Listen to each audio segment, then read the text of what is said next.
ফুলকপির তো আমরা নানান রকমভাবেই রান্না করে খাই, কিন্তু এইভাবে যদি নিরামিষভাবে একবার রান্না করে খান বারবার কিন্তু খেতে ইচ্ছে করবে।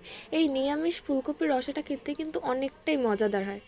হ্যালো এভরিওয়ান, সবাই কেমন আছেন? আশা করি সবাই খুবই ভালো আছেন। আজকে আমার মা বানাবে নিরামিষ ফুলকপির রসা। তার জন্য প্রথমেই ফুলকপি কেটে পরিষ্কার করে নিয়ে একটা কড়াইয়ের ভিতর গরম জল করতে বসিয়ে দিয়েছিল। তারপর সেই জলের ভিতর ফুলকপিগুলোকে আস্তে আস্তে সেদ্ধর জন্য বসিয়ে দেবে। এইখানে কিন্তু ফুলকপি আমরা একদম সম্পূর্ণ নিরামিষভাবেই মা রান্না করবে। তারপর ফুলকপির ভিতর দিয়ে দেবে হলুদের গুঁড়া পরিমাণ অনুযায়ী আর স্বাদ মতো লবণ দিয়ে এটা ভালোভাবে ঢেকে দেবে। এখন রসার জন্য যে মশলাগুলো বেটে নেবে সেই মশলাগুলো নিয়েছে ধনিয়া আর জিরা, আগে একসাথে ভালো করে বেটে নেবে। মা সব মশলাই কিন্তু নিজের হাতে বেটে নেয়, যার কারণে খাবারের স্বাদ কিন্তু আরও দ্বিগুণ বেড়ে যায়। এইখানে এই মশলাটা আমার বাটা হয়ে গেছে মার। এখন সে মা এই মশলাটা তুলে নেবে একটা বাটিতে। তারপর নিয়ে নিয়েছে শুকনো মরিচ, কাঁচামরিচ আর আদা, একসাথে ভালো করে বেটে নেবে। এইখানে সব মশলা একসাথে নিলেও আগে শুধু শুকনো মরিচ আর কাঁচামরিচটা কিন্তু মা ভালো করে বেটে নিয়েছে। একসাথে বেটে নিয়ে সেইটা তুলে নেওয়ার পর আদাটা কিন্তু আলাদাভাবে করে সে বেটে নিয়েছে। এতে করে নাকি মশলাটা আলাদাভাবে দিলেই ভালো হবে একসাথে দেওয়ার থেকে।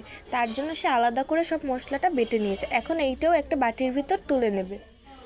এইখানে মার সব মশলা বাটা হয়ে গেছে, যার কারণে সে এগুলো একটা বাটির ভিতর তুলে নিয়েছিল। তারপর দিয়ে দিয়েছিল এখানে পরিমাণ অনুযায়ী হলুদের গুঁড়া আর স্বাদ মতো লবণটা দিয়ে দিয়েছিল। এখন আমরা যে কপিটা মা সেদ্ধ করতে বসিয়ে রেখেছিল সেই কপিটাও সেদ্ধ করা হয়ে গেছে, যার কারণে কপিটাও সে তুলে নিল। কপিগুলো তুলে একটা প্লেটের ভিতর রেখে দিতে হবে এখন ঠান্ডা করার জন্য, কারণ কপিটা অনেকটাই গরম, যেহেতু আমরা এখন সেদ্ধ করে নামিয়েছিল। এখন অন্য একটা কড়াইয়ের ভিতর মা তেল গরম করতে বসিয়ে দিয়েছিল। তেলটা গরম হয়ে যাওয়ার কারণে মা প্রথমেই আলুগুলো ভাজতে দিয়ে দিয়েছে। এইখানে মা আলু আর ফুলকপির পরিমাণটা সমান রেখেছে, কারণ বেশি আলু হলেও খেতে ভালো লাগবে না আর বেশি ফুলকপি দিলেও কিন্তু সেটা খেতে ভালো লাগবে না। তার কারণে সব কিছু সমান পরিমাণেই দিয়ে দিয়েছে। এখন আলুগুলো ভাজাকালীনই দিয়ে দিয়েছিল লবণ পরিমাণ অনুযায়ী আর হলুদের গুঁড়া। এখন সব কিছু দিয়ে আলুটা ভালো করে আমরা ভেজে নেব। এখানে আলুগুলো ভালো করে ভাজা হয়ে গেছে, যার কারণে মা আলুগুলো তুলে নিচ্ছে। এখানে মা আলুগুলো কিন্তু ভালো করে লাল লাল করে ভেজেই তারপর তুলে নিয়েছে। এখন ওই ভাজা তেলের ভিতরে দিয়ে দিল ফুলকপিগুলো ভাজার জন্য। এইখানে মা সব ফুলকপিগুলো দিয়ে দিয়েছে আস্তে আস্তে ভাজার জন্য, যাতে ভেঙে না যায় সেইভাবে আস্তে আস্তে নাড়াচাড়া করতে হবে। এইখানে প্রায় ফুলকপিটা ভাজা ভাজা হয়ে আসছে, আর একটু ভেজে তারপর আমরা তুলে নেব। এখানে আমাদের ফুলকপিটা ভাজা হয়ে গেছে, যার কারণে মা আলু ভেজে যে প্লেটটার ভিতরে রেখেছিল তার ভিতরে ফুলকপিগুলো ভেজে তুলে নিল। এখন আমরা অন্য একটা কড়াইয়ের ভিতর মা সাদা তেল গরম করতে বসিয়ে দিল। সাদা তেলটা গরম হয়ে গেলে তার ভিতর জিরা ফোড়ন দিয়ে দিল। তারপর দিয়ে দিল দুইটা মাঝখান থেকে ভেঙে তেজপাতা দিয়ে দিল। এখন সব কিছু একটু নাড়াচাড়া করে নেবে।